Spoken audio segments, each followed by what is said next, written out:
आकाशवाणी भोपाल से प्रस्तुत है विजय दिवस पर विशेष कार्यक्रम। भारतीय सैनिकों के पराक्रम का स्वर्णिम अध्याय। आलेख संजीव शर्मा। वाचन स्वर दीपा सिंह।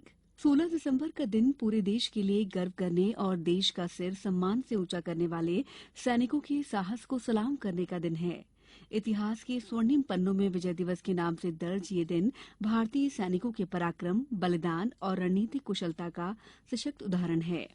1971 के दिसंबर माह में हुए इस युद्ध में भारत ने पाकिस्तान को करारी शिकस्त दी थी। युद्ध में पाकिस्तानी बलों के commander lieutenant general A.A.K. Niazi ने भारत के पूर्वी सैन्य commander lieutenant general Jagjit Singh Arora के समक्ष 93,000 पाकिस्तानी सैनिकों के साथ आत्मसमर्पण किया था। इस युद्ध के बाद पूर्वी पाकिस्तान स्वतंत्र हो गया, जो आज बांग्लादेश के नाम से जाना जाता है। राष्ट्रपति द्रौपदी मुर्मू, प्रधानमंत्री नरेंद्र मोदी, रक्षा मंत्री राजनाथ सिंह और सेना प्रमुख जनरल मनोज पांडे विजय दिवस की पूर्व संध्या पर आर्मी हाउस में आयोजित एट होम कार्यक्रम में शामिल हुए। प्रधानमंत्री नरेंद्र मोदी और राजनाथ सिंह ने दिल्ली में विजय दिवस पर आयोजित प्रदर्शनी का भी अवलोकन किया। इस अवसर पर प्रधानमंत्री ने कहा कि भारत 1971 के मुक्ति संग्राम में अपनी सशस्त्र सेना के साहस और हौसले को हमेशा याद रखेगा। राष्ट्रपति द्रौपदी मुर्मू ने भारतीय सैनिकों की वीरता का स्मरण करते हुए कहा कि विजय दिवस पर हम कृतज्ञता के साथ 1971 के युद्ध के दौरान हमारे सशस्त्र बलों द्वारा प्रदर्शित असाधारण वीरता को याद कर रहे हैं।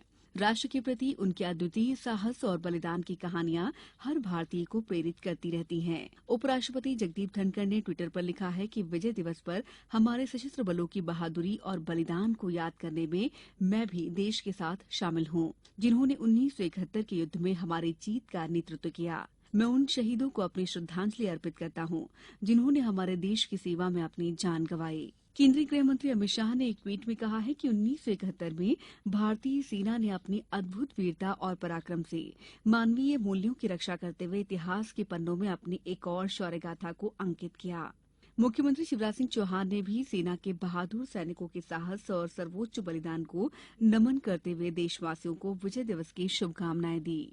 यदि हम विजय दिवस की पृष्ठभूमि पर नजर डालें तो पता चलता है कि ये युद्ध पाकिस्तान की मनमानी, अपने ही नागरिकों की स्वतंत्र आवाज को दबाने, भारत पर जबरिया युद्ध थोपने का नतीजा था। दरअसल 1970 में पाकिस्तान में हुए आम चुनाव में पूर्वी पाकिस्तान में अवामी लीग के नेता शेख मुजीबुर रहमान ने अपनी लोकप्रियता साबित करते हुए जीत हासिल की और सरकार बनाने का दावा किया। देश की सत्ता संभाल रहे पाकिस्तान पीपुल्स पार्टी के नेता जुल्फिकार अली भुट्टो इससे सहमत नहीं थे।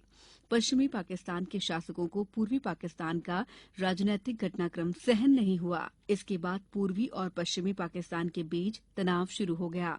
अवामी लीग के नेता शेख मुजीबुर रहमान को पाकिस्तानी शासकों ने गिरफ्तार कर लिया। शेख की गिरफ्तारी से पूर्वी पाकिस्तान के लोग भड़क उठे।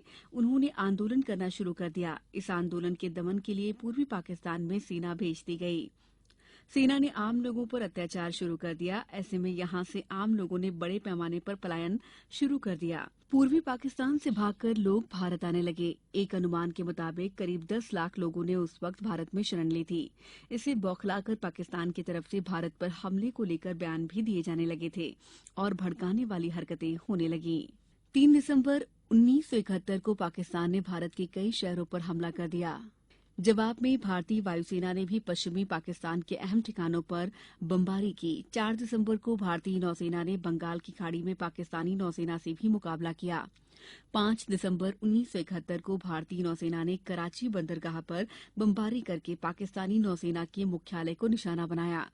एक पखवाड़े से भी कम समय में भारतीय सैनिकों के पराक्रम और रणनीति के सामने पाकिस्तान की कमर टूट गई और 16 दिसंबर को पाकिस्तान ने करीब 93,000 सैनिकों के साथ भारत के सामने आत्मसमर्पण कर दिया और फिर स्वतंत्र बांग्लादेश का निर्माण हुआ।